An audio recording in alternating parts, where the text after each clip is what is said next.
What's up, everybody? It looks like Battlefield has released some major updates on some changes that are coming to Battlefield 6, along with some stats from the beta. There's some pretty interesting things in here that are definitely going to impact the gameplay, so I figure we'll take a look at them together. So they have this huge community update, this open beta debrief, and it says, "Thank you to everyone who joined us during the Battlefield 6 open beta weekends.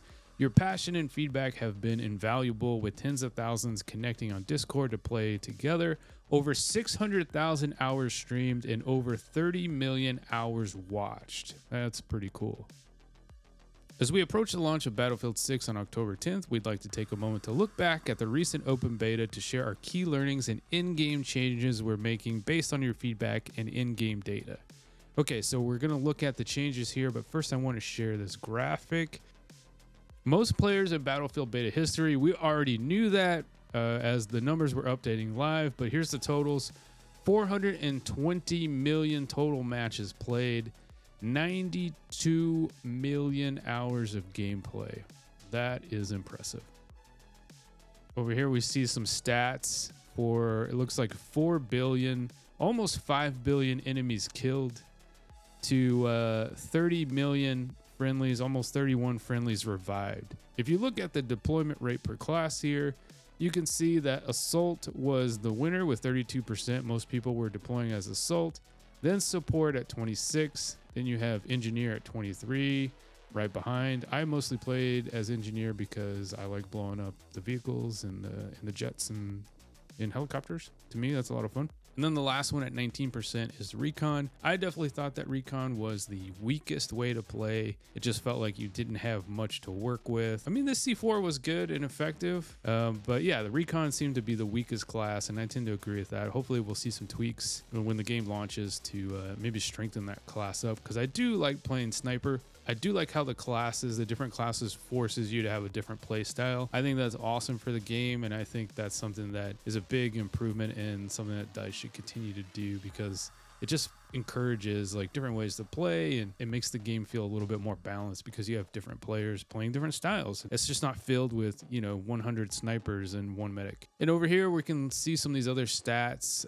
Looks like 5 million total road kills, 9 million tanks destroyed by engineers. I contributed to a good amount of that number. 9 million, almost 9.5 million helicopters destroyed, 3.5 million jets destroyed. This is something that definitely needs to get tweaked in the game, and we'll go over this later in the article. But right here, 337 million kills. That's 337.5 million kills with shotguns, and then 7.4 million defibrillator kills. I was watching Burnt Peanut run around and make a bunch of kills with the defibrillator. It's pretty funny. And then over here you have the final destruction receipts. So it looks like $196 billion. How did they calculate that? We don't know. I honestly didn't feel like the destruction played such a huge part in the beta. Like, there wasn't a map where I was just waiting for the destruction to kick in. When I think of destruction, I think of Siege of Shanghai, the high-rise tower just come down all of a sudden, and it just completely changes the landscape of the map. That's the destruction that I'm looking for. And I just don't feel like it made that much of a difference playing these games. So we have initial learnings and in-game changes. This is where they talk about where they're going to be changing stuff in the game.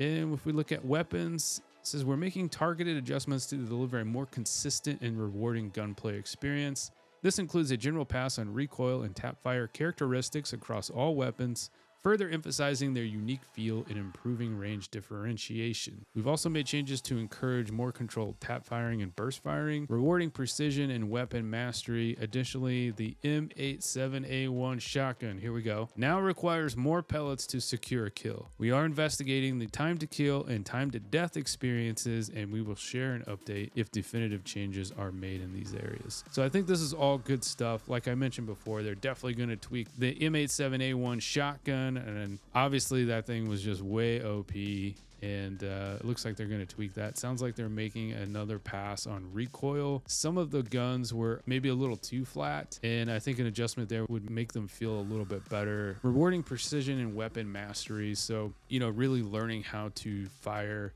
these weapons. I think there should be a difference from going in between like a sniper rifle to an LMG to an assault rifle to a DMR to an SMG. Like those should all feel different. And then in the beta, all of them just kind of had the same feel to them, kind of the same recoil. Not the sniper so much. Those had some pretty decent recoil on them, like the DMR and the sniper rifle did. But if you went through some of the automatic weapons, they were all pretty flat. As far as movement mechanics, it says they've been adjusted to create a more balanced and traditional Battlefield experience. Momentum, especially horizontal speed carried from a slide into a jump, has been reduced. I definitely saw a lot of people sliding around and jumping. I myself slid and jumped just because I could, and why wouldn't you? There's now a greater penalty for consecutive jumps, which lowers jump height when jumps are spammed. So that's something I definitely didn't do, was spam jumping, but I know there was a lot of players on, especially players migrating over from Call of Duty, who are trying to implement those same movements from Call of Duty and tactics from Call of Duty into this game. And it sounds like they're going to be tweaking the movement in this to make things a little more based in reality, which is great. I think one of the reasons why people love Battlefield in the Battlefield franchise is because it's closer to milsim. You know, it's not quite 100% a milsim game, but it does offer a more based in reality kind of like gameplay and feel and experience. And yeah, and that's why people love the game.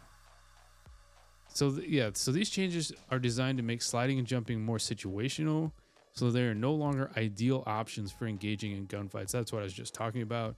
And will contribute to a gameplay pace that rewards skillful movement without becoming too fast or unpredictable. So again, based in reality, you know, thoughtful movements, skillful movements, things that are made with intent and purpose rather than just sliding around and spraying and praying. Parachute physics have also been retuned with reduced initial acceleration when opening the parachute for more controlled aerial movement.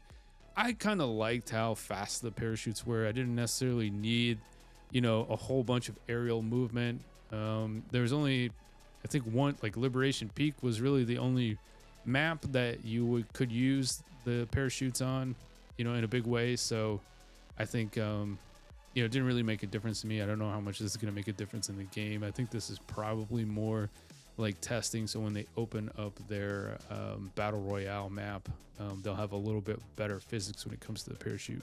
Maps. Now, this is the big one. I think there was a big complaint for a lot of Battlefield players. One, there was a lot of exploits, and then two, the maps are just really small. There really was an actual large-scale map in the game. So it says we observed players finding a way to reach rooftops and venture out of bounds. This gameplay is not intended for these maps, and the upcoming ladder for the Assault class is also not designed to access these areas. So we are actively working on adjustments to prevent unintended access and ensure gameplay stays within the intended boundaries.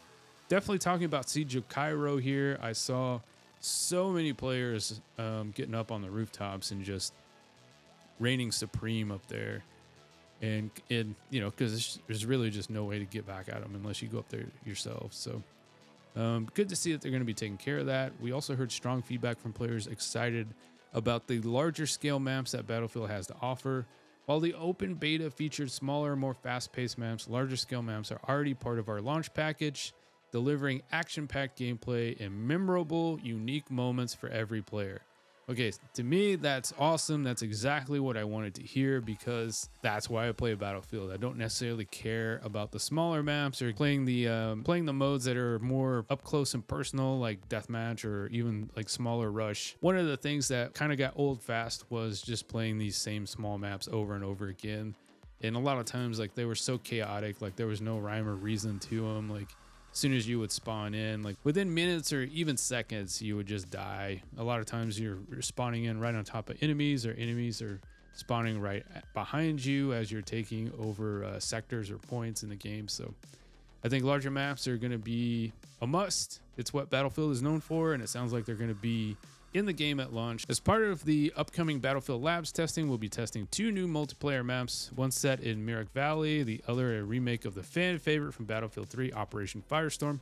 These 2 maps include the full complement of vehicles like Liberation Peak, along with more vast combat space. So we have one new map, Mirak Valley, and the other one is going to be a remake of Operation Firestorm. Those are going to be the bigger maps included at the launch. For modes, when it comes to Rush, the conversation we observed wasn't just about player count, but also about how maps play and the tactical experience they offer. Rush is a mode with deep roots, originally known as Gold Rush and Bad Company, where matches typically range from 12 versus 12 or 16 versus 16 players. Many of you remember this as the golden era of Rush, and it continues to inspire our approach today. We've experimented with larger player counts over the years, such as 64 and even 128 player versions. While these matches created intense, fast-paced moments, they also led to issues, overwhelming defenses, stalled front lines, and too many games ending in the first sector. I did play some Rush. I think it was a requirement to win sectors for one of the challenges. Trying to get sectors playing Rush and Breakthrough was tough, because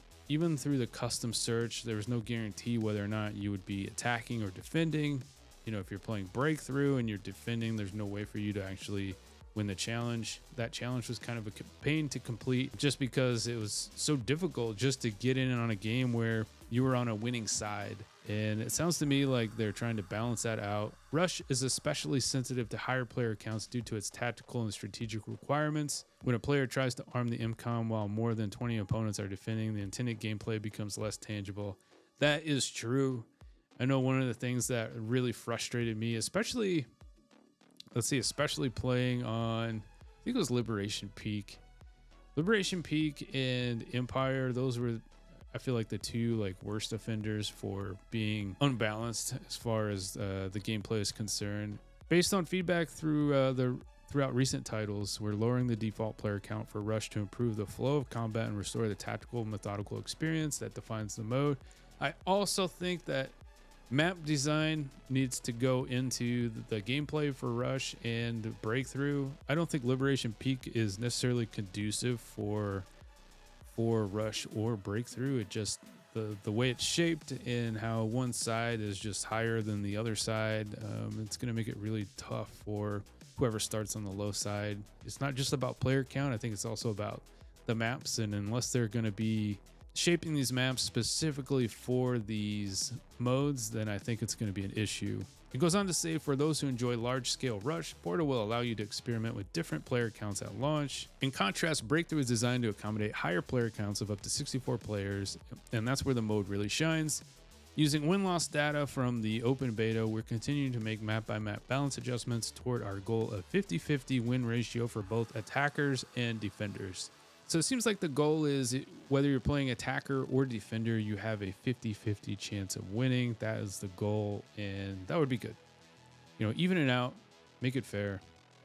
That way people actually play the mode. Otherwise, they'll just stop playing. So I have another piece of information, the approach to player counts. It says there was some confusion around the number of players in different games, so we wanted to take a moment to clarify our current direction for how these get determined. Rather than locking maps and modes to a fixed player count, our philosophy is to adapt to best fit the intended experience. This may vary by map or evolve over time with player feedback. For example, at launch, some Breakthrough layouts will support 48 players, while others will have 64. It's the one of many factors that we adjust to create the right balance and feel for each scenario. In Breakthrough, higher player counts work well on open dynamic maps, while smaller player groups offer a more focused experience on denser maps. Portal gives players the flexibility to try different settings and find what works best for their group and playstyle. Finding the right balance is an ongoing process as everyone gets familiar with the map size, lanes, and combat spaces. For now, we found that the 8v8 provides a solid starting point for small-scale, fast-paced modes like Team Deathmatch, Squad Deathmatch, Domination, and King of the Hill. So it sounds to me like there's going to be a little period of adjustment here as far as player counts for certain game modes, but it looks like at start, at least on Breakthrough, some maps will be 48 players when others will be 64, and then the smaller ones will just be 8v8 for Team Deathmatch, Squad Deathmatch, Domination, and King of the Hill. I think this is good. They have a good starting point. They're giving themselves some wiggle room to make some adjustments. You know, once the launch happens and matches are, happening live in real time, they'll get a better sense of what's fair and what's more balanced, and they can make those adjustments. So then they talk about playlist options. A limited variety of playlist options were created for the open beta to both showcase and test the flexibility of the matchmaking system, or I would even add lack thereof. It would have been nice to have a server browser so you can actually see, like in Battlefield 1, It says, we recognize that some players experience difficulty finding games to complete the challenge of capturing sectors in Breakthrough or Rush. It says it wasn't ideal, and we're actively using your feedback and in-game data to review and improve the matchmaking system with the goal of providing a smoother experience in the future. So what does that mean? I don't know. Nobody knows. A server browser seems like that it should be the answer, but I don't think it's going to happen in this game. So I don't know how they're going to tweak this, but hopefully they'll figure out a way to balance this out so you can get into a game and you don't get stuck playing one way or the other. And then they have a kind of reflecting on the open beta and next steps. With the insights gathered during the open beta play sessions, we will be introducing in-game adjustments in upcoming Battlefield Labs events. So the labs are going to fire up again where they can start making some of these adjustments ahead of the launch. Stay tuned for progress updates and future opportunities to get involved. Lastly, thanks again for joining the Battlefield 6 open beta. Your feedback and participation made it an incredible experience, and I will agree with that. I think it absolutely was an incredible experience. I really enjoyed playing the game and the different maps, even though it was a limited selection and it did kind of get boring after a while. Or I should say old. It did kind of get old playing the same maps over and over. I still really enjoyed it. I thought for a beta, which is just meant to be kind of a taste and a way to test servers and test the gameplay out on a much larger audience, I thought it was super successful, and I had a lot of fun playing with it, doing the challenges and testing out the different weapons and the different classes and trying to figure out where all the cool spots are for each map and operating the different vehicles. How do you guys feel about this? Are you just as excited as I am for October the 10th when the launch actually happens? Let me know in the comments, guys. And if you're also a COD player, after the Black Ops 7 multiplayer reveal, are you still holding out? Do you have any excitement for that? Or are you playing Battlefield 6 now? I want to know the answers, guys. I want to know. So leave me a comment. Enjoyed the video, leave a like and subscribe. My name is James, and I'm just a casual player just like you, trying to make space for all the other casual players out there. The goal right now is to hit 1,000 subscribers. I think I'm somewhere around 313 or 315, somewhere around in there. Help me build this channel out, guys. Your support means the world to me.